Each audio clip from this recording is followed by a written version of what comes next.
ఇక్కడ చూస్తే అటెండెన్స్ 24వ తారీఖున వైఎస్ఆర్ కాంగ్రెస్ 11 మందికి వచ్చారు, సంతకాలు పెట్టారు. 5 మంది వచ్చి సంతకాలు పెట్టారు. 18/3/2025 ఒకరు వచ్చారు. 19/3/2025 నలుగురు వచ్చారు. లోపలక్కడ వచ్చిన కనపడలేదు అధ్యక్ష. మీరు రాలేదా? మీరు మాకు ఐడియా లేదు, మీరు రానిలేదేమో అని మాకు అనుమానం. మార్నింగ్ నేను అనౌన్స్ చేశానండి హౌస్లో. దొంగచాటు నుంచి సంతకాలు పెట్టి కర్మ ఎందుకు పెట్టిందో నాకు అర్థం కావట్లేదు. హౌస్లో కనపడలేదు ఎక్కడ. జీతాలు తీసుకుంటూ హౌస్కు రాకపోవడం ఒక తప్పండి. గవర్నమెంట్ జీతాలు తీసుకుంటున్నారు సార్ వీళ్ళందరూ కూడా. జగన్మోహన్ రెడ్డి మినహా అందరు ఎమ్మెల్యేలు కూడా నెల జీతాలు తీసుకుంటున్నారు. జీతాలు తీసుకొని డ్యూటీకి రాకుంటున్న వాళ్ళు ఏమనాలి సార్ మనం? అదే ప్రభుత్వ ఉద్యోగస్తులు కానీ డ్యూటీకి రాకపోతే ఏం చేస్తాం సార్ మనం? అంటే దీనికి అంటే తెలియని చెప్తున్నారు, ప్రజలకు కూడా తెలియాల్సిన అవసరం ఉంది సార్. అంచేత దొంగచాటును వచ్చి దొంగ సంతకాలు పెట్టే కర్మ ఎందుకు వచ్చింది సార్ ప్రజాప్రతినిధులకి? ఇవన్నీ కూడా మనం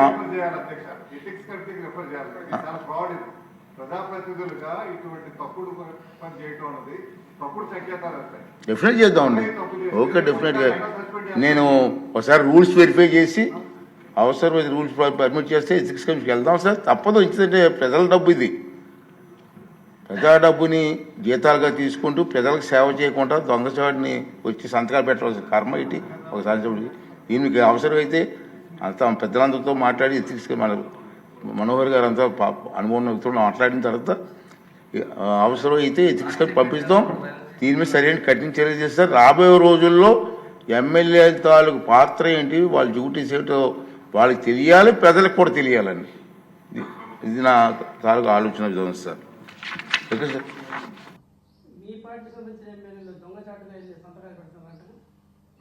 దొంగచాటుకి వెళ్ళి సంతకాలు పెట్టాల్సిన అవసరం ఏముంది? నాకు అర్థం కాలేదు. ఆయనే అన్నాడు, ఎవరు స్పీకర్ గారు, ఆయన పేరేంటి, చింతకాయలు అయ్యన్న పాత్రుడు గారు, ప్రతిపక్షం దొంగ సంతకాలు పెడుతుందని. మరి ప్రతిపక్షం అది ఈమను దొంగ ప్రతిపక్షం అన్నాడు ఎందుకు? వైఎస్ఆర్ కాంగ్రెస్ పార్టీ అనాలిగా. ప్రతిపక్షం అన్నాడు, ప్రతిపక్షం అది ఈమను ఏదో మాట్లాడుతుంటే ఆయనకి అదిగా స్వామి. అసలు ఆ చింతకాయలు అయ్యన్న పాత్రుడు ఆయన స్పీకరే కానీ నోటికి అద్దు అదుపు ఉందా? ఏం మాట్లాడతారో తెలుసా నీకు? ఇంతకుముందు ఏం మాట్లాడాడు చూశారా? అలా బ్రహ్మాండంగా మాట్లాడాడు కాబట్టి చంద్రబాబు నాయుడు గారు ఆయన కూర్చోబెడితే జగన్మోహన్ రెడ్డి గారిని రోజు తిట్టొచ్చు అనేటువంటి ఉద్దేశంతో, అయ్యా మాకు తిడుదురు, మమ్మల్ని పిలవండి, మేము వస్తాము, మాకు స్పెషల్, మాకు ప్రత్యేక ఇది ప్రధాన ప్రతిపక్ష హోదా ఇవ్వండి అంటే ప్రధాన ప్రతిపక్ష హోదా ఇవ్వడంట ఆయన.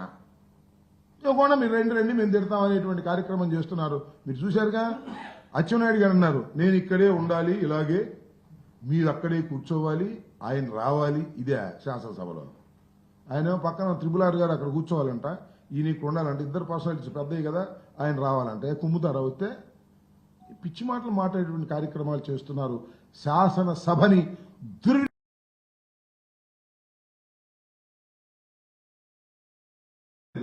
ఎందుకు ఆనందం అంటున్నా. మంచి నాటకాలు వేశారు, నేను చూశాను. ఆయన ఎవరో వినుకుండా ఆయన మందిలో ఆయనే ఎమ్మెల్యేల బాధల గురించి చెప్తుంటే నాకు కూడా నిజమే అనిపించింది. R గారు వేశాడయ్యా ఎన్టీ రామారావు వేషం, ఆ గదపించుకుని అద్భుతంగా ఉంది. డైలాగులు సంతోషం. మళ్ళీ ఎవరు మన దుర్గేష్ గారు వేశాడు బాలచంద్రుడు, చాలా అద్భుతంగా ఉంది, సంతోషం. కానీ ఒక్కటి మిస్ అయిందయ్యా, ఒక్కటి మిస్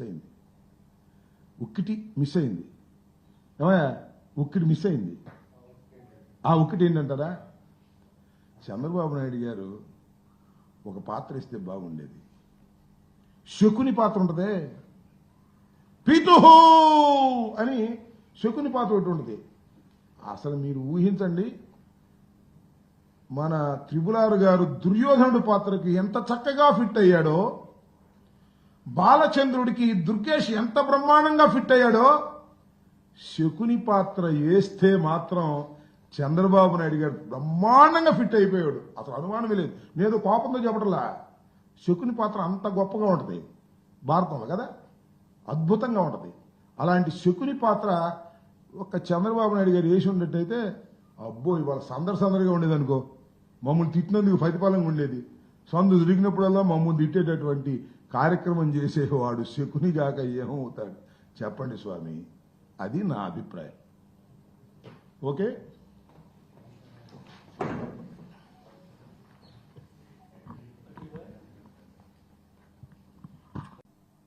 జరిగాయి. శాసనసభలో ప్రతిపక్షం లేని సమావేశాలు, చాలా చప్పగా జరిగినటువంటి సమావేశాలు. ఎవ్వరు టీవీల్లో కూడా ఈ సమావేశాన్ని చూడాలని ఆసక్తి చూపనటువంటి సమావేశాలు.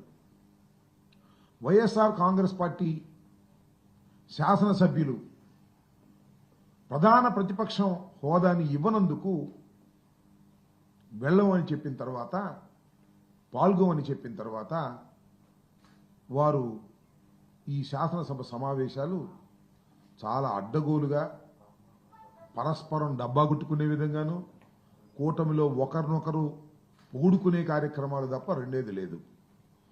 శాసనసభకు ప్రతిపక్షం వస్తే మేము సరిగ్గా సమాధానాలు చెప్పలేము, చర్చలో పాల్గొలేము అనేటువంటి భయంతో ప్రధాన ప్రతిపక్షం రాకోకుండా, ప్రధాన ప్రతిపక్ష హోదా ఇవ్వకపోతే రాకోకుండా పోతారనేటువంటి ఉద్దేశంతో వ్యవహరించినటువంటి సందర్భాలు ఉన్నాయి.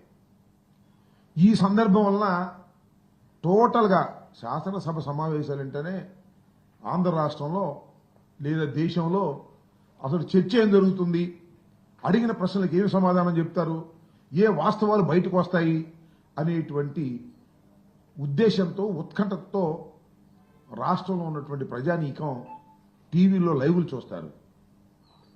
అసలు ఒక లైవ్ని చూసినటువంటి సందర్భమే ఈ శాసనసభకు లేకపోవటం చాలా దురదృష్టకరం. దానికి ప్రధానమైనటువంటి కారణం ప్రతిపక్షం లేకపోవటం, ప్రతిపక్షాన్ని గుర్తించకపోవటం అని ఈ సందర్భంగా నేను చెప్పదలుచుకున్నాను. ఒకటే ఒంటెద్దు పోకల్లాగా పోతూ వచ్చారు. వారిని వారు పొగుడుకోవటం, కూటమిలో ఒకరినొకరు పోడుకునేటటువంటి కార్యక్రమాలు చేయటం తప్ప మరొకటేమీ కనిపించలేదు.